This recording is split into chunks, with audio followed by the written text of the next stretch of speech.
Itu ini. Nanti soal yang ancaman pembunuhan. Tapi bolehlah sebelum saya ke Bung Refli. Boleh cerita sedikit? 2010 pada saya 2 tahun jadi Krwil Papua. Saya memecat 60 orang anggota KPU di Papua. Pada tahun 2010 karena banyak kasus.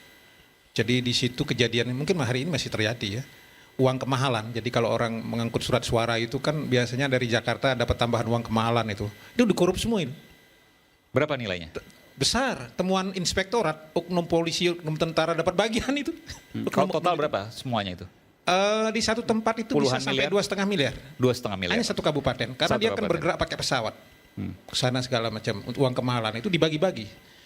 Ada juga karena kasus berpihak, kasus suara segala macam. Seingat saya waktu itu Dan itu dikorupsi 59. oleh berbagai KPU dan Itu temuan oknum. inspektorat KPU yang ke sana. Oke. Yang ke Papua, yang kemudian melihat praktek-praktek kotor itulah. Jadi uang negara itu hilang semua, tidak digunakan. Belum 60 lagi. anggota KPU dipecat.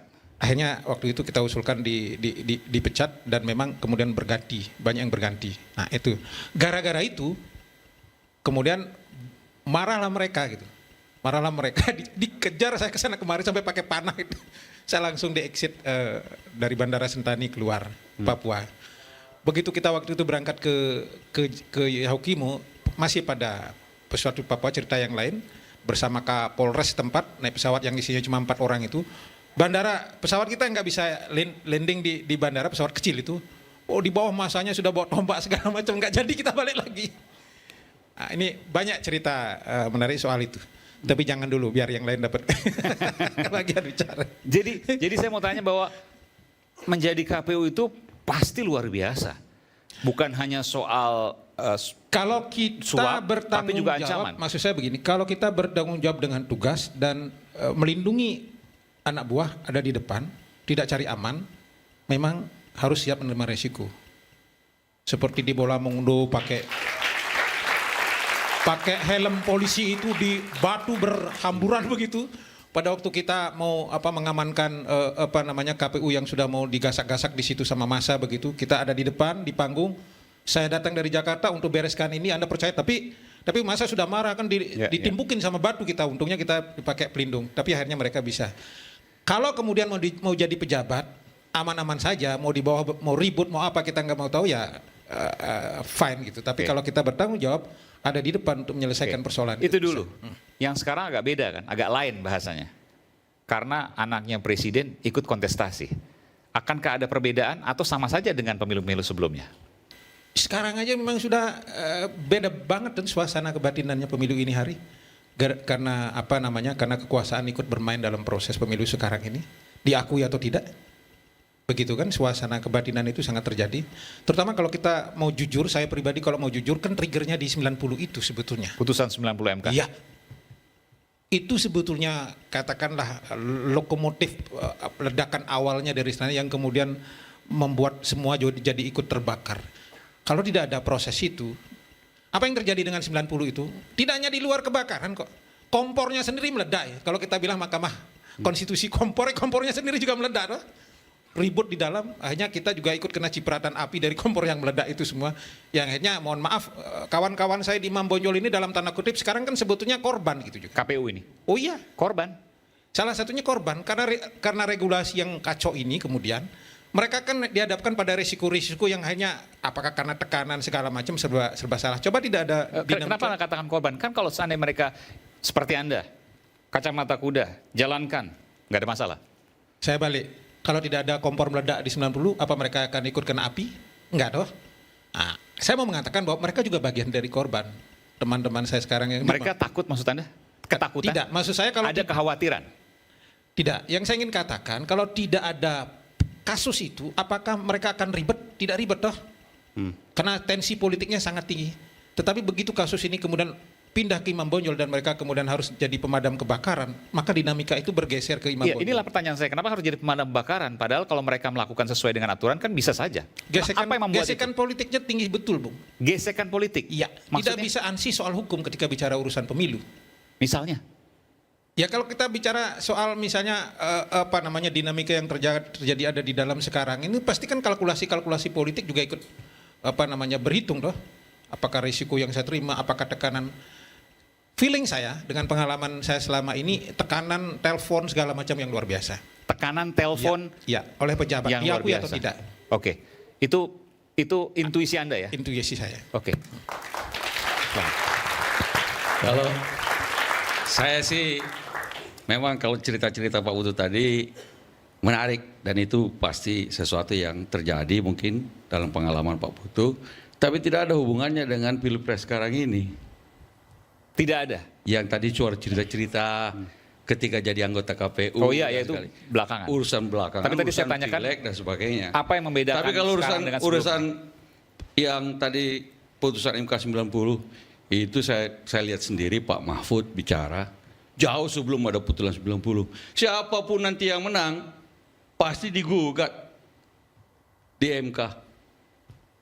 Jadi ini urusan kalah, tidak terima kekalahan, lalu mencari-cari narasi untuk kemudian menggagalkan kemenangan Prabowo Gibran.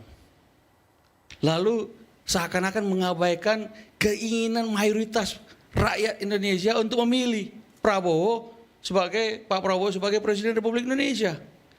Bagi saya ini berlebihan. Kalau memang tidak setuju dengan putusan MK 90, jangan ikut pemilu, boikot pemilunya.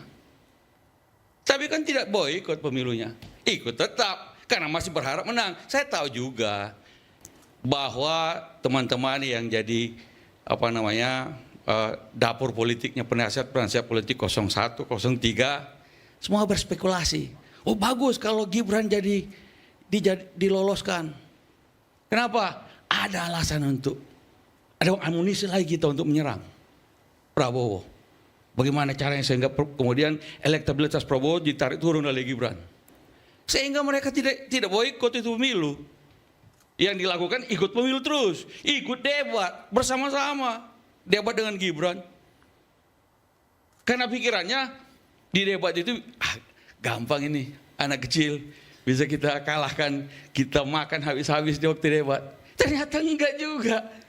Justru dapat poin di situ Gibran. Ketika pemilu menang Prabowo 58% dibandingkan dengan 24% dan 16%. Akhirnya apa yang terjadi? Malah sekarang baru narasi lagi berubah. Bagaimana caranya? Narasi apa yang kita pakai untuk bisa menang di MK? Masuklah narasi bansos, masuk lagi narasi putusan MK 90. Nanti ada lagi macam-macam yang bagaimana mungkin kalahnya jauh sekali. Kalau kalahnya kalah tipis, orang bisa berpikir. Tapi ini kalahnya terlalu jauh. Kira-kira jadi 2 kali lipat yang terdekat itu. 01 kan 24 dengan 58 kan lebih dari 2 kali lipat. Mungkin dengan maju ke MK pikirannya adalah kalau menang, artinya di balik putusan itu tidak mungkin. Atau kalau kita lihat ada beberapa goals yang akan dilakukan. Yang pertama kalau bisa diskualifikasi, batalkan pemilu ulang. Itu kira-kira call paling tinggi. Yang kedua agak sedikit lebih rendah, Gibran didiskualifikasi. Kemudian biarlah Pak Prabowo jadi presiden, nanti di MPR ada pemilihan wakil presiden oleh MPR. Ada yang lebih rendah lagi sedikit, pemilu dianggap harus diulang, tetapi dengan cara-cara tertentu, tidak ikut Pak Prabowo lagi, tidak ikut Gibran lagi, cuma berdua saja. Ini semua akal-akalan. Bagi saya, dan saya rasa sebagai besar publik, menganggap ini pemilu sudah selesai. Tapi bahwa mereka punya hak untuk menuntut di Mahkamah Konstitusi, hak. Silakan dilakukan haknya. Cuma kalau kita bicara tentang alasan-alasan yang digunakan, narasi yang digunakan untuk memenangkan pemilihan umum ini dengan cara melalui MK, wah ini bagi saya yaitu tadi mengkhianati keinginan rakyat Indonesia untuk memilih presiden, dan mereka sudah memilih Prabowo Gibran, bukan yang lain, dan jauh sekali. Oh, ada juga, saya rasa ada kemungkinan yang paling rendah dari kemungkinan itu adalah goals, tujuan dalam KMK ini adalah bagaimana caranya supaya pemilu 2 putaran. Tapi kalau pemilu 2 putaran, maka dia harus menurunkan suara Pak Prabowo Gibran menjadi 49,99. Mas Andi, mohon maaf, saya mau tanya. Jadi kalau sekarang Bung Refli, lalu kemudian tim 03 itu menggugat karena mereka merasa ada sesuatu, sungguh mereka itu hak. Tapi bisa jadi itu merupakan sebuah pengkhianatan terhadap suara rakyat. Bukan tim 03 ya. Iya, bukan. Saya nggak menunjuk Anda. Saya nggak menunjuk 03. Makanya saya bilang Bung Refli dan tim 03, tapi saya nggak menunjuk Anda. Itu hak mereka yang ingin melakukan gugatan. Tapi harus dengan bukti-bukti yang konkret. Di mana kecurangannya, berapa kecurangannya, sehingga bisa. Misalnya, mau membuatnya jadi 2 putaran. Jadi oke lah, bukan menang langsung, bukan diskualifikasi, yang paling rendah bikin 2 putaran. Maka dia harus menurunkan suara Pak Prabowo 49,99. Kira-kira karena sekarang 48, sekian, kira-kira cari 9% lah. 9% dari 1,5 juta. 1% itu 1,5 juta pemilih. Jadi kira-kira 9% kalau 1,5 juta, 13-14%. 13-14 juta. Cari suara itu, mesti turun. Nah, kalau dia punya bukti-bukti bahwa karena ada kecurangan di sini jumlahnya sekian mempengaruhi terhadap suara Pak Prabowo, maka diturunkan lagi sekian di sini, di provinsi ini sekian, di total bisa dapat sekitar 13-14 juta, bisa dapat 2 putaran. Itulah bukti-bukti yang perlu kita dengar. Dan menurut Anda itu mustahil. Tapi itu yang tidak kelihatan dalam gugatan Mahkamah Konstitusi ini. Yang dibicarakan tentang bansos, port barrel politics, apalagi bicara tentang putusan MK 90. Kalau putusan MK, kalau memang dianggap itu tidak melanggar konstitusi, walaupun sudah dibuat putusan oleh Mahkamah Konstitusi kan, sudah dan KPU juga menjalankannya, sudah ya boikot pemilu pada waktu itu. Jangan mau ikut pemilu dong. Jangan kalau sudah ikut pemilu, kalau kalah lalu kena protes. Coba kalau dia menang. Entah 01, 03 menang waktu itu, dan Gibran tetap ikut dan dia menang. Nggak ada protes-protes itu. Pasti nggak ada protes itu. Cuma karena kalah, maka dia protes. Bang Andi, kalau 01, 03 menang, giliran Bang Andi yang akan ribut nanti. Barangkali kalau kita punya bukti-bukti dong. Ya. Kalau ada bukti-bukti. Tapi kalau 13-14 juta tadi seperti yang disampaikan oleh Bang Andi kira-kira gugat ke MK nggak kalau kalah? Kan menang. Nggak, misalnya. Mana kalau menang? Bukan Dia misalnya. mau menggugat yang 13-14, yang harus cari 13-14 juta itu. Jadi kalau Which is itu mustahil. Mustahil. 13-14 juta mustahil. Mustahil. Di Bali aja kalah. Ya begitu. Di Bali aja kalah. Di DKI juga kalah. Memang 01 menang di Aceh dan Sumatera Barat. Terlalu jauh. Kalau beda-beda tipis, kita bisa cari misalnya sehingga butuh 500.000 suara, butuh 1 juta suara. Kalau perlu kita, misalnya kalau saya konsultan politik dari 01, 03, beda tipis sekali. Kalau perlu tiap-tiap kotak suara dihitung ulang. Tapi kalau jumlahnya 13-14 juta, mau cari segitu, artinya mau cari 9% kali 1,5 juta. Mimpi kali. Mimpi kali. Bung Refli, mimpi kali. Ye gitu ya kurang ya, mimpi kali ya. Tes dulu. Jadi saya sengaja membiarkan Bang Andi Malarangke ngomong, ya kan? Oke. Karena saya mau mendengarkan ini ngomong apa sih ini orang ini. Oke. Jadi memang sengaja. Gini, banyak hal yang ingin saya garis bawahi ya. Ini kita nih frekuensinya tuh beda. Ya, frekuensinya beda. Tapi sebentar, saya mau tanya lu, itu tadi tiga kan benar kan? Yang pertama diskualifikasi keduanya, yang kedua Ya udah, nanti diskualifikasi saya jelaskan. Gibran. Ini aja dia nggak tahu ya kan? Silakan. Tuntutannya nggak tahu ya kan? Jangan potong dulu Bang. Ya kita baca di media. Oke. Kira-kira begitu. Oke. Tapi kalau Anda mau jelaskan lagi, Oke, saya silakan. jelaskan Bang ya. Saya jelaskan secara baik-baik ya. Pertama, yang dimohonkan itu petitumnya itu adalah pertama adalah diskualifikasi calon 02 satu pasangan, baik Prabowo maupun Gibran Raka Buming Raka. dan diperintahkan pemungutan suara ulang. Ingat ya, pemungutan suara ulang, bukan pemilu ulang. Yusril bilang, nanti kalau pemilu ulang gimana, tidak ada kepastian dan lain sebagainya. Dia nggak ngerti apa antara pemilu ulang sama pemungutan suara ulang. Ya. Itu bedanya di mana?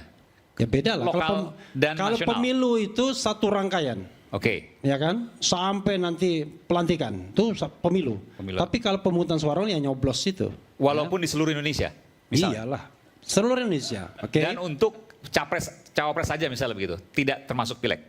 Tidak termasuk pileg dong. Kita sengketa pilpres ngapain kita bicara pileg gimana?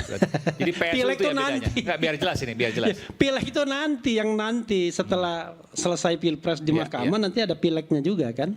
Nah, yang kedua sebagai alternatif at least setidaknya adalah yang didiskualifikasi itu adalah Gibran Rakabuming Raka. Kenapa Gibran?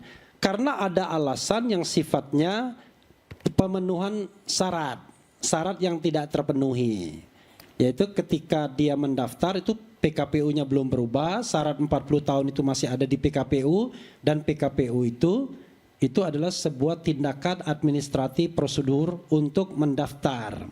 Nah, selengkapnya coba baca statement dari Yusril Ihza Mahendra, ya kan? Yusril dalam video yang beredar mengatakan bahwa putusan MK 90 itu kontroversial. Kalau kita lihat diktum, katanya diktum yang putusan tersebut, concurring opinion dari dua hakim MK yang bernama Eni Nurbaningsi dan Daniel Yusmik itu bukan concurring, tapi itu dissenting. Karena itu sebenarnya harusnya posisinya bukan 5-4. Dia bilang posisinya 6-3 ini. Jadi kalau saya misalnya dapat putusan ini, saya sudah mengatakan udahlah saya tidak gunakan keputusan ini karena nanti juga akan dipermasalahkan. Ini putusan 90 ya? Iya. Oke. Tapi sekarang Yusril kan jadi ketua tim untuk 02. Tapi videonya kan beredar kan, kalau mau saya setelkan bisa nih hari ini nih. Sekarang ini kalau mau diperdengarkan bisa. Itu satu. Yang berikutnya adalah begini. Kita ini membuat yang namanya tim hukum tuh Bang, ya. Itu bukan kemarin sore, bukan ketika kalah lalu kemudian kita bikin tim hukum. Kita bikin tim hukum itu sudah setahun sebelumnya. Dan saya sudah wanti-wanti mereka, tolong siapkan gugatan. Tolong siapkan gugatan. Either Anda menang apapun Anda kalah, itu pasti akan ada gugatan. Kenapa? Karena kita sudah tahu pemilu ini pasti nggak karu-karuan. Karena Gibran sudah terlibat di dalamnya. Makanya saya katakan, misalnya kita bicara tentang survei. Itu EF melakukan survei yang sangat menjelimet. Dia melakukan survei di setiap provinsi itu, kecuali di Papua. 4 di Papua dia tidak lakukan. Maka hasilnya itu Oktober itu baru 38% untuk Prabowo sebelum berpasangan dengan Gibran, sebelum dipasangkan dengan Gibran. Tetapi kita lihat coba, dari 38% ke 58% itu kurang dari 4 bulan. Kita kan bicara tentang logika. Kira-kira Anda kalau mau melonjak begitu apa yang harus Anda lakukan? Oh, karena rakyat cinta sama Prabowo. Kalau cinta sama Prabowo sudah 90% dari awal dia. Ya kan? Tapi dia 38% sebelum Gibran nyalon. Begitu Gibran nyalon, bansos keluar semuanya, udah terjadi pelipatan. Tidak hanya bansos Bang, bansos, intimidasi, mobilisasi, semua itu satu paket, maka terjadilah angka. Dan kalau kita lihat misalnya Sirekap, aduh Allahu Akbar, Sirekap itu alat pandu kecurangan kita bilang. Tahu nggak berapa? Sebelum Hairul Anas ini bersaksi di MK, saya sudah interview dia. Yang namanya Sirekap itu ada 400.000 kali mungkin diubah. Perubahan-perubahannya itu, bayangkan. 400.000 kali? Iya. Programnya? Bukan, angka-angkanya itu 400.000 kali berubah. Dan paling lucu, yang paling tidak yang diakui oleh KPU, perubahan yang tidak cocok antara C hasil dengan mesin pemindaiannya itu 154.541 kali. Ya kan? Coba bayangkan. Dan ketika perubahan itu dilakukan, itu tidak berubah persentasenya yang 58%. Anda tahu kapan persentase 58% itu dikonfirmasi dan tidak pernah berubah? 1 jam setelah dibuka, sejak quick count, hitung cepat. sejak tanggal 14 Februari itu. Beberapa jam saja. Dan itu nggak pernah berubah. Tunggu dulu Bang, saya kan belum motong. Tidak pernah berubah sampai kemudian Sirekap itu almarhum. Almarhum dalam 80% saja, tapi 58% itu tidak berubah. Dan confirm dengan yang manualnya. Berapa tadi diperbaikinya? 400.000 kali padahal. Iya. 400.000 kali. 400.000 kali. Dari tanggal 14 Februari sampai almarhum. Sampai tanggal pengumuman itu. Iya. 20 Jadi Maret, ada perbaikan, bukan perbaikan, maksudnya Iya, perubahan-perubahan itu, perubahan angka itu. Nah, coba bayangkan. Termasuk Hairul juga mengatakan, kalau kita lihat Sirekap, perbedaan suara antara paslon dengan Sirekap, itu lebih besar suara paslon itu 30 juta kali. 30 juta. Lalu apalagi? Perbedaan antara pemilu legislatif dan pemilu pilpres. 24 juta lebih banyak pemilu pilpresnya. Suara pendukung Anies itu plus 3 juta. Suara Anies dan Muhaimin lebih kecil 3 juta lebih dibandingkan suara paslon partai pendukungnya. Suara PDIP itu lebih banyak 7 juta dibandingkan suara Ganjar. Padahal pendukung Ganjar itu ya kecil-kecil aja kan. Ada lolos dua partai yang tidak lolos parliamentary threshold, PDIP juga berkurang. Tapi khusus untuk 02, 24 juta lebih. Kan ini sebuah angka-angka yang incredible. Makanya kalau kita main ke MK menggunakan gaya pidana dan perdata, udah mati kita. Anda mau bawa berapa saksi untuk mengatakan bahwa saya terima bansos? yang menyebutkan misalnya, yang mengubah 14 juta tadi. Let's say ada perbedaan 30 juta misalnya. Lalu 30 juta orang Anda mau datangkan bahwa nih saya terima bansos dan saya pilih 02 karena itu. Nggak mungkin. Yang namanya pembuktiannya cuma 1 hari doang. Bayangkan kasus yang namanya siapa yang kena racun itu? Mirna. Itu berapa kali sidangnya? Locus delictinya jelas, tempus delictinya jelas, kasusnya cuma 1. Ini kasus dari Sabang sampai Merauke. Makanya strategi yang kita melakukan pendekatan yang sedikit scientific. Jadi scientific approach. Jadi bagaimana misalnya kita melihat ada 3 hal yang paling kita utamakan. Dan puncaknya adalah sebenarnya cawe-cawe Jokowi sebagai ketua tim pemenangan 02 dalam tanda kutip. Saya kasih contoh lah data misalnya. Kunjungan Jokowi itu ke Jawa Tengah 30 kali selama menjelang Pilpres lebih banyak daripada kunjungan Prabowo Gibran sendiri, bayangkan. Kenapa begitu? Karena mereka bagi-bagi tugas. Daerah-daerah yang lemah Prabowo-nya Jokowi masuk di situ. Nah, karena itu saya katakan pendekatan saintifik kita adalah 3 hal ini penting. 1, putusan 90 itu ya, kalau kita mau jelaskan, walaupun putusan itu dimaksudkan buat Gibran, tapi bukan putusan Gibran itu. Itu kan putusan mengenai norma yang bisa dimanfaatkan seluruh anak Indonesia kalau seandainya putusan itu normal, ya kan? Tetapi Yusril sendiri sudah mengatakan, ini putusan masih membutuhkan yang namanya perubahan peraturan KPU. Untuk membuat peraturan KPU, kita butuh konsultasi dengan DPR. Nggak mungkin, tidak catch up waktunya.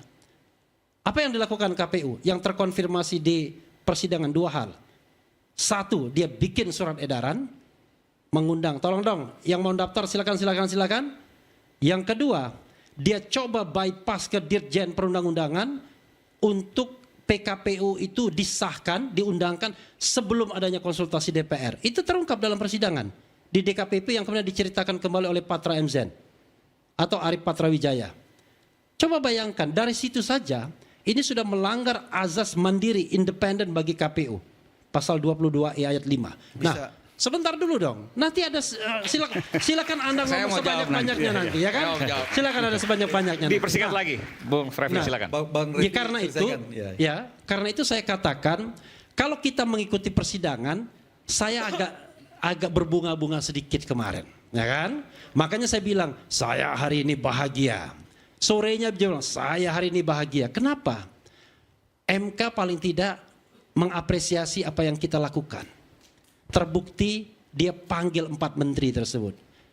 Plus DKPP. Anda pikir dia manggil untuk apa?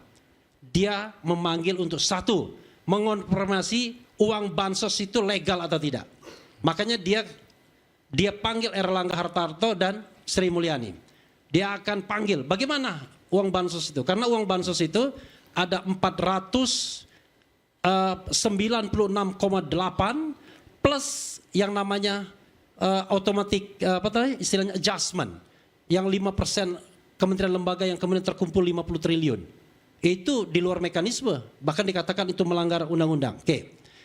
Lalu dipanggil juga Menteri Koordinator Pembangunan Manusia dan Ibu Tri Risma hari ini, Menteri Sosial, untuk melihat bagaimana sih governance pembagian bansos tersebut. Kok bisa Menteri Sosial tidak banyak terlibat misalnya, yang kebetulan belongs to PDIP. Lalu dipanggil juga, yang kita juga gembira, di KPP. Kenapa di KPP dipanggil? Untuk mengkonfirmasi mengenai pencalonan dan penetapan Gibran yang kemudian dinyatakan melanggar etika. Karena itulah saya berpikir, mudah-mudahan MK kembali pada hitonya. Saya tidak mengatakan MK itu breakthrough, terobosan hukum. Kalau mengatakan MK terobosan hukum, kurang baca dia berarti. MK sejak putusan pertama 2004 mengatakan kami adalah the guardian of the constitution, pengawal konstitusi. Kalau seandainya Pilpres itu melanggar prinsip-prinsip Pilpres yang jujur dan adil, yang luber dan jurdil, maka MK tidak terhalang untuk menilai sebuah pemilu, not only angka-angka atau kuantitatif. Dan saya terlibat dalam putusan itu, karena waktu itu saya asisten hakim atau staf ahli. Jadi ada aspek kualitatifnya, ada aspek kuantitatifnya. Nah, mudah-mudahan MK tidak lagi tersesat, kembali ke jalan lurus untuk menegakkan demokrasi kita yang Bang Andi Malarange suaranya berbeda ketika saya undang, ketika partainya mau dicopet oleh Muldoko. Sekarang agak berbeda ketika sudah gabung ke istana. Wassalamualaikum warahmatullahi wabarakatuh. Belum. Waktu itu lawannya Muldoko. Tapi begini, saya mesti jawab. Saya senang tadi kalau Bung Refli mengatakan bahwa kita mau melakukan pendekatan saintifik. Tapi yang disampaikan oleh Bung Refli sama sekali nggak saintifik, hanya narasi saja. Kalau mari kita lihat, kalau bicara soal saintifik ya, katanya tadi survei tiba-tiba naik, padahal dalam beberapa bulan terakhir sebelum pemilu, survei itu memang naik. Bang, saintifik yang kita maksud itu adalah permohonan dengan menggunakan ahli. Ada ekonometri, ada pendekatan. Survei itu memang dia naik, dan di ujung pemilu, semua pemilu kita lihat, siapa-siapa kandidat yang surveinya naik di ujung pemilu, beberapa saat, ya kira-kira sebulan, 2 bulan, 3 bulan, itu biasanya momentum itu susah dilawan. Kalau sebaliknya ketika dia turun terus, merosot terus. Itulah, karena ada begini, ada orang-orang yang memang belum mengambil keputusan. Dan mengambil keputusan itu terakhir-terakhir. Melihat tren, dia melihat siapa yang menang. Kalau dia lihat ini yang menang, dia kemudian berpilih ke situ. Namanya bandwagon effect. Ada teorinya itu. Lalu kemudian, kenapa kok Ganjar sekian suaranya PDIP, padahal PDIP sekian suaranya. Anies sekian suaranya, padahal suaranya kumpulan partai-partainya sedikit. Itu namanya split voting. Jadi fenomena split voting juga sudah ada di Indonesia. Dari dulu suara partai dengan suara capres bisa berbeda. Bahkan partai kita misalnya untuk DPR RI jumlah totalnya beda. Dengan DPRD provinsi beda lagi. DPRD kabupaten kota totalnya beda. Karena orang melakukan split voting. Oh, kalau DPRD kabupaten aku pilih yang ini. Untuk DPRD provinsi aku pilih ini. DPR RI aku pilih ini. Untuk presiden aku pilih ini. Di Bali begitu. Untuk DPR RI dia pilih PDIP, tapi untuk Pilpres dia pilih Prabowo. Di Jawa Tengah juga begitu. Bukan karena kunjungan Pak Jokowi yang berkali-kali ke sana. Kok kunjungan? Bagaimana membuktikannya kunjungan Pak Jokowi? Tidak ada kunjungan Pak Jokowi barangkali tetap menang. Bagaimana membuktikannya nanti kita akan lanjutkan selepas jeda. Sebentar lagi, masih banyak. Saya lepas jeda nanti saya kembalikan. Nanti saya kasih ke Bung Andi. Saat lagi, ini udah over. Silakan.